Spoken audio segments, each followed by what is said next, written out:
This is funny. Robert Garcia mocks witnesses and mocks Trump by asking if the U.S. should install alligator-filled moats at the border, which is something that Trump wanted to do.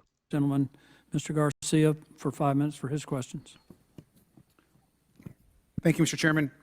Thank you to our witnesses that are here today. And I obviously am hearing a lot of conversation that we hear over and over again at these many border hearings, not just here, but in Homeland Security.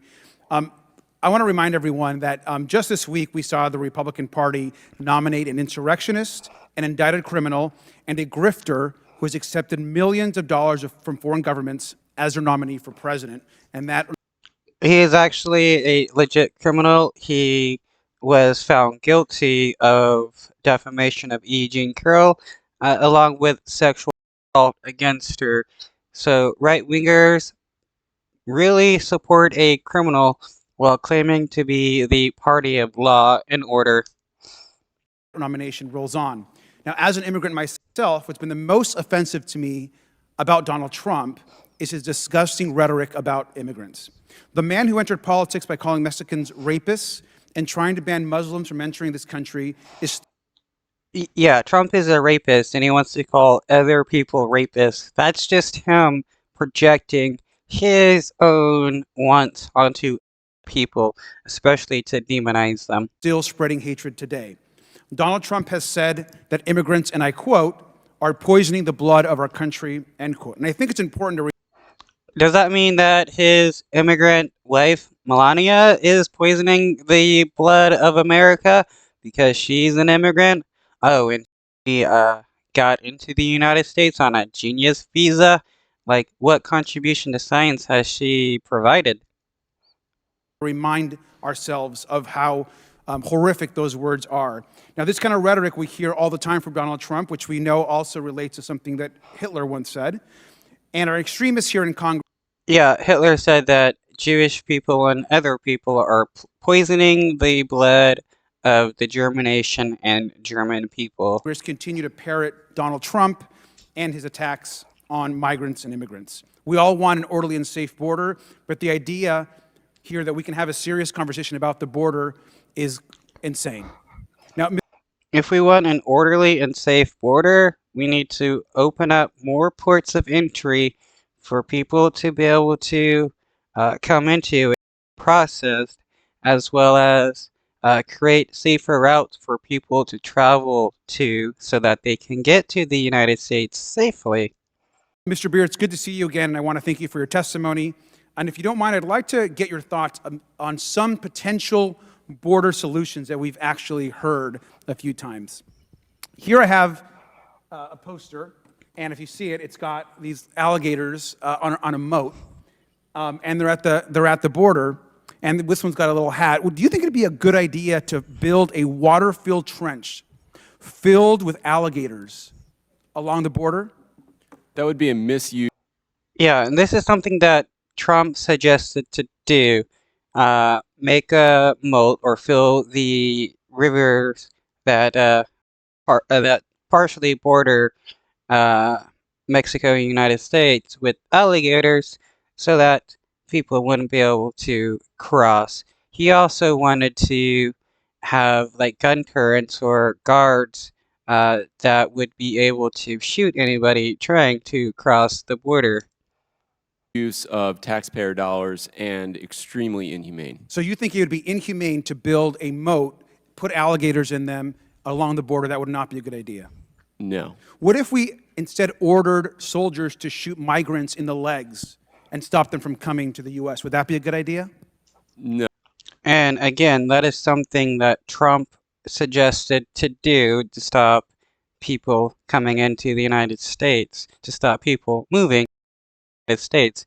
He wanted to shoot them. No, that would be attempted murder. What about the wall that Trump, of course, was building? Would it be better instead if we electrified it and put spikes at the top of the wall?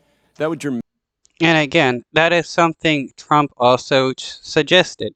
We should electrify the fence so that anybody who touches it would die. Dramatically increase the cost that Border Patrol would incur. We've already seen how Border Patrol's wall has caused so many more injuries. They have taken millions of dollars to care for the people who have suffered injuries falling from that wall. And Mr. Beer, what if instead we launched military strikes against targets in northern Mexico? Would that make the border, you think, more or less secure? It would make it less. And again, this is something Trump suggested, to just basically go to war with Mexico and drone bomb them. Less secure. Creating a crisis in Mexico would probably be the best thing you could do to increase illegal immigration. I only ask you all these questions because these are all proposals by the Republican frontrunner for the nomination, Donald Trump, former President Donald Trump. Every single one of these ideas, alligator moats, missiles into Mexico, shooting migrants in the legs, putting spikes on top of the wall.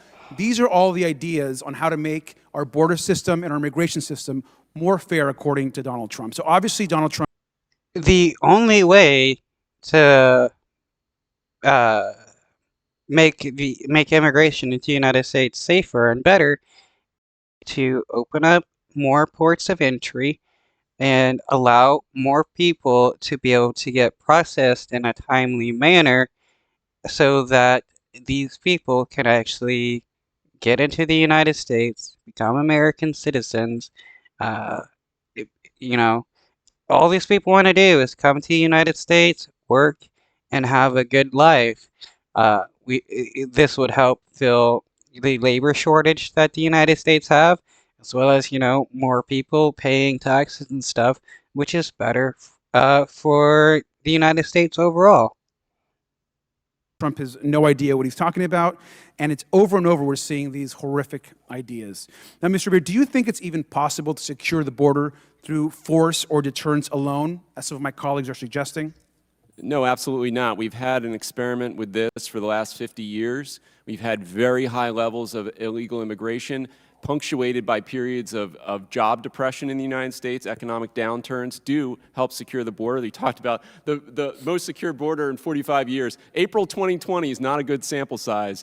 That's not a great way to secure the border, destroying the U.S. economy. That's exactly right, Mr. Beer. And a lot of people want to come to the U.S. through legal pathways. I'm an immigrant myself. I came here as a young child, became a citizen in my early 20s. Yeah, everybody that wants to move into the United States wants to do it illegally, but they're denied the right to move into the United States and become American citizens. That's why we need to shorten the naturalization process, give these people SSNs, and allow them to live in the United States and enjoy their lives. It's their freedom to be able to do that. It's hard to become a U.S. citizen. But this is one of my favorite graphs here. This actually shows you our current immigration system, what the current legal pathway system looks like. Does this seem like an easy immigration system we have for someone to actually navigate through? No, less than 3% of people who attempt that process get through it every year. So this system.